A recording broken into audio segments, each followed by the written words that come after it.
there is a force you have been told about your entire life. You learned its name before you could multiply. You were shown diagrams of it in school. You were handed equations describing it. You were told it was one of the four fundamental forces of nature, a pulling, attractive, invisible rope stretching between every object in the universe. You were told the earth pulls the apple down, the sun pulls the earth inward, and the galaxy pulls the stars together in a slow, eternal waltz. You were told gravity is a force. Every single word of that is wrong. Not approximately wrong. Not wrong in the way that Newtonian mechanics is merely an approximation of something deeper. Wrong in the way that changes the entire architecture of reality. Gravity is not a force. It has never been a force. The experience you call gravity, the weight in your feet right now, the reason you cannot simply rise off the ground and float into the sky, is not the result of anything pulling you. It is the result of something far more extraordinary. It is the result of time itself flowing at different speeds depending on where you are in space. To understand why that is not a poetic exaggeration, but a precise, mathematical, experimentally confirmed description of physical reality, we need to go back to the moment when one human mind decided to question the most obvious thing in the universe, the thing that had been taken for granted since the first human looked up at the sky and felt the ground beneath their feet. Isaac Newton gave us gravity as a force in 1687. His law of universal gravitation was perhaps the single greatest intellectual achievement of the 17th century. He told us that every mass in the universe attracts every other mass with a force proportional to their masses and inversely proportional to the square of the distance between them. The equation was staggeringly successful. It predicted the orbits of the planets. It predicted the trajectory of cannonballs. It allowed engineers to build bridges and astronomers to map the solar system with breathtaking precision. For over 200 years, no one had any serious reason to doubt it. But Newton himself knew something was wrong. He described gravity as a force that acted instantaneously across infinite distances, a kind of invisible thread connecting every object to every other object across the void of space. And he admitted with remarkable intellectual honesty that he had no idea what gravity actually was or how it worked. He called it action at a distance and confessed it was an absurdity he could not resolve. He gave us the math without the mechanism. He gave us the how without the why. Then Albert Einstein arrived. In 1905, Einstein shattered our understanding of space and time with special relativity. He showed us that the speed of light is constant for all observers, and that as a consequence, time itself is not a universal river flowing at the same rate for everyone. Time is flexible. It stretches. It compresses. Two clocks moving at different velocities will tick at different rates. This was not a philosophical claim. It was a mathematical necessity, confirmed in every particle accelerator on Earth. But special relativity only dealt with objects moving at constant velocities. It said nothing about acceleration. It said nothing about gravity. For the next decade, Einstein wrestled with the problem of how to incorporate gravity into his new framework of space-time. The answer came to him through what he later called the happiest thought of his life. Imagine a man standing in a closed box, floating in empty space, far from any planet or star, with no windows to the outside. Now imagine that box is being accelerated upward by a rocket engine at exactly 9.8 meters per second squared. The man inside that box will press against the floor. He will feel his weight. If he drops an apple, it will fall to the floor. If he stands on a scale, it will read exactly what it would read on the surface of the Earth. From inside the box, with no information about the outside universe, there is absolutely no experiment he can perform to determine whether he is sitting on the surface of the Earth or accelerating through empty space. This is the equivalence principle. Acceleration and gravity are locally indistinguishable. They are not merely similar. They are, in a deep and fundamental sense, the same thing. If that is true, Einstein realized, then something extraordinary must follow. We know from special relativity that a clock at the front of an accelerating rocket runs slightly faster than a clock at the back. This is a mathematical consequence of the changing velocity of the rocket. The front of the rocket has been moving at high velocity slightly longer than the back. The front clock runs fast, the back clock runs slow. This is not a mechanical effect. This is not vibration or stress. This is time itself ticking at different rates at different positions in an accelerating frame. And if acceleration and gravity are equivalent, then the same must be true in a gravitational field. A clock high above the Earth must tick faster than a clock on the surface. A clock on the ceiling of your room is ticking faster than a clock on the floor. Not by much. The difference is measured in nanoseconds per day, but it is real. It has been measured directly using atomic clocks. It has been confirmed using GPS satellites, which must correct for this exact effect to provide accurate positioning. Without the gravitational time dilation correction, your GPS would accumulate an error of several kilometers per day. Time is genuinely flowing faster above your head than beneath your feet. Now we arrive at the heart of the matter. Now we arrive at the place where the entire concept of gravity dissolves into something far more elegant and far more strange. You have probably seen the classic analogy used to explain general relativity: a rubber sheet stretched flat, a heavy bowling ball placed at the center, causing the sheet to sag. A marble rolled near the bowling ball curves around it, captured by the depression.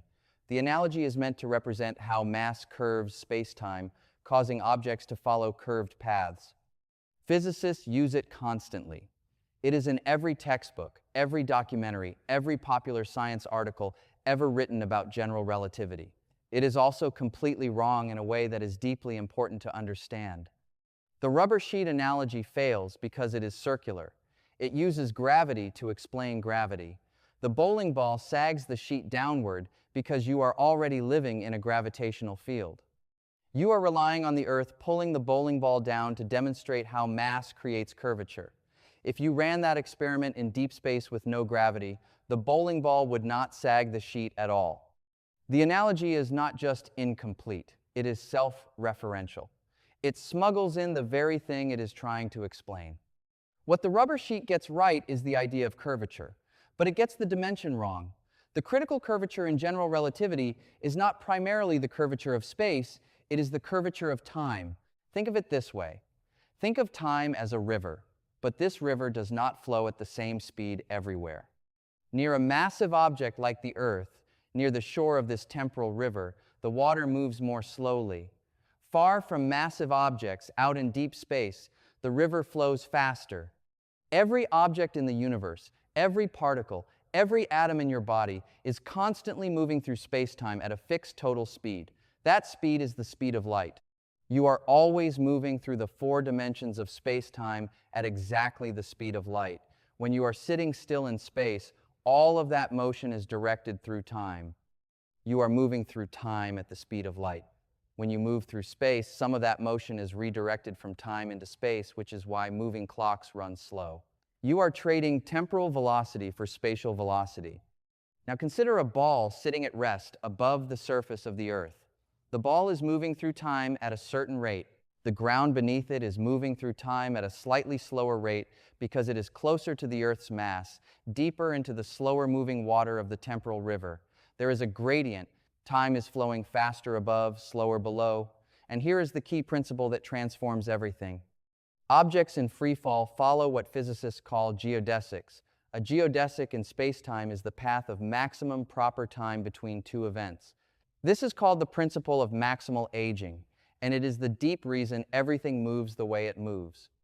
An object not subject to any real force will always choose the path through spacetime that allows it to age as much as possible, to experience as much time as possible along its journey. Now think about that ball hovering above the Earth. Time is ticking faster above than below.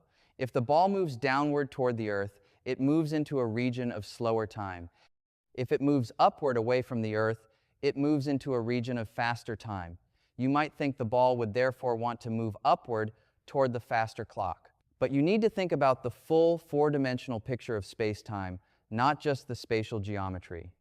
In the curved space-time of the Earth, the geodesic, the path of maximum proper time, is the path that falls. This seems counterintuitive until you work through the mathematics. The space-time curvature introduced by the mass of the Earth means that a ball following a natural, unforced path through 4-dimensional space-time traces a trajectory that, when projected onto our 3-dimensional space, looks exactly like a ball falling toward the ground under acceleration. The ball is not being pulled. The ball is not responding to any force. The ball is simply doing the most natural thing possible in a curved spacetime. It is following the path of maximal aging. It is drifting, like a boat on an uneven river, toward the water that flows most slowly. This is why you are sitting on the ground right now. You feel your weight because the ground is preventing you from following your natural geodesic. The ground is exerting a real upward force on your body. Your feet feel that force. That is what you call weight. The ground is holding you back from the path you would naturally follow through curved spacetime. You feel heavy not because gravity is pulling you down, but because the ground is pushing you up and interrupting the path of maximal aging your body would otherwise take.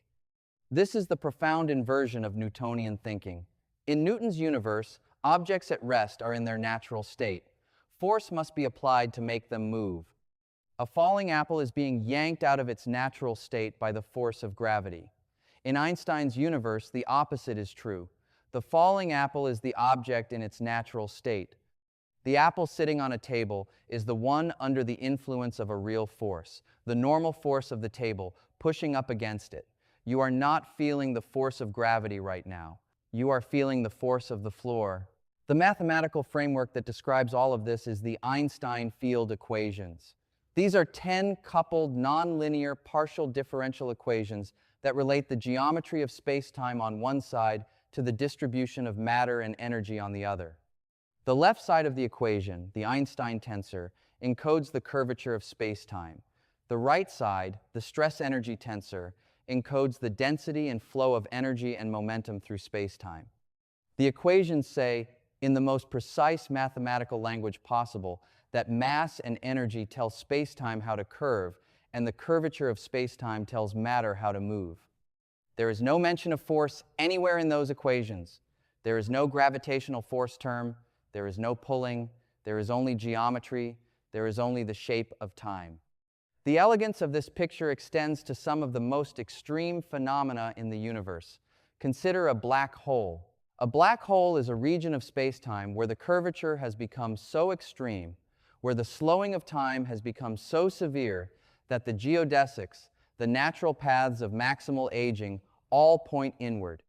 Every possible path through spacetime, including paths moving at the speed of light, leads deeper into the black hole. There is no path that leads out. The light cannot escape, not because gravity is pulling it back, but because space-time itself has been curved to the point where outward-pointing geodesics no longer exist.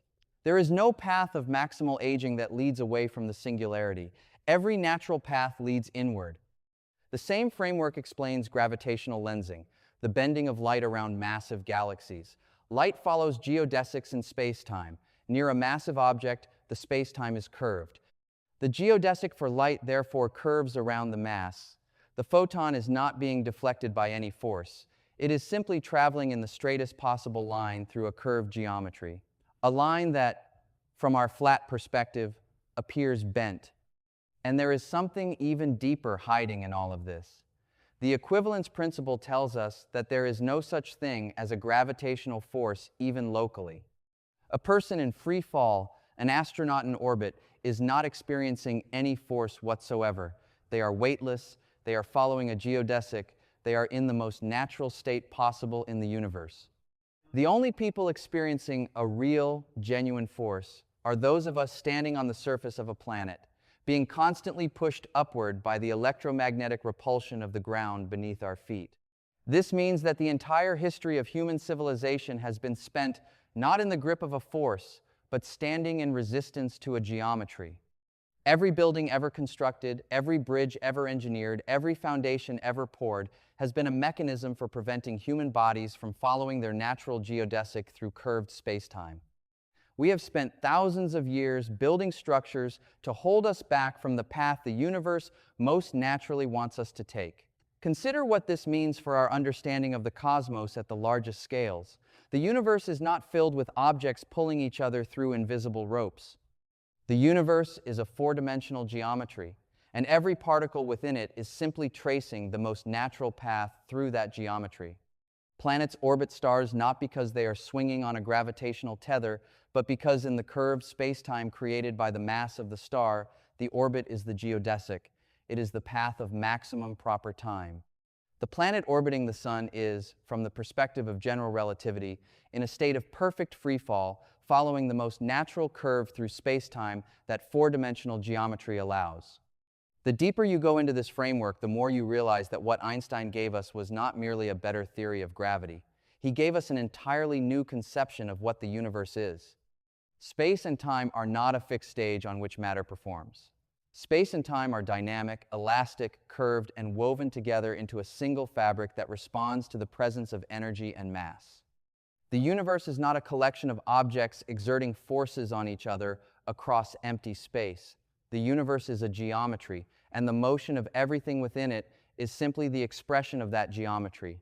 When the apple falls from the tree, it is not obeying a command from the earth. It is doing what every object in the history of the cosmos has always done. It is following the shape of time. It is drifting, naturally and inevitably, toward the region where clocks tick most slowly, where time itself moves most heavily, tracing the path through four-dimensional spacetime that allows it to experience the most time possible on its journey. The force you have felt your entire life, the weight in your bones, the pull toward the ground, is not gravity acting on you. It is the ground acting on you, holding you back from the geometry of the universe. The most natural state of any object near a massive body is not to sit still and resist. The most natural state is to fall, freely and without resistance, along the curve that time itself has drawn through the fabric of space-time. You were taught that gravity is a force. You were taught that mass attracts mass. You were taught that weight is what gravity does to you. None of those statements capture the true nature of the phenomenon. The true nature of the phenomenon is that time flows at different speeds in different places, that matter curves the geometry of time, and that every object in the universe, from subatomic particles to spiral galaxies, is simply following the most natural path through that curved geometry. That is not a force. That is the shape of reality itself.